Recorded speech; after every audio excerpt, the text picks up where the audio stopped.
we're sorry to hear these stories. In fact, no one should go through that, and especially pregnant mothers. And that is why we, in the last, the expenditure has been a bit slow, I have to admit, by different ministries. And what we are expecting a lot of the ministries to do was to plan well before the budget. So as soon as the budget was allocated, they could start the execution as soon as possible.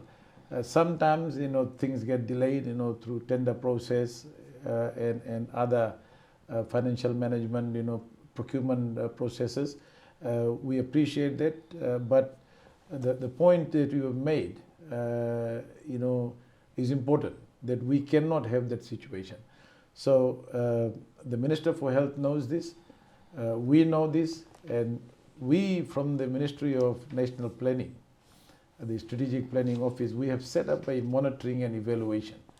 And so we are going to take particular interest now in making sure that we actually monitor what the budget has been allocated. So if we say that the budget is allocated to improve, to ensure that all the basic health facilities and the equipment, is required for particular medical service delivery is provided for, we must make sure that it is done, procured, and provided at an appropriate time. The ministers have been told to do deliver? Ministers have been told to deliver that, and I think sometimes the ministers are working very hard. They get of course sometimes the civil service process and procedures and the habit can become an obstacle, and that's another challenge that we have for the government. But we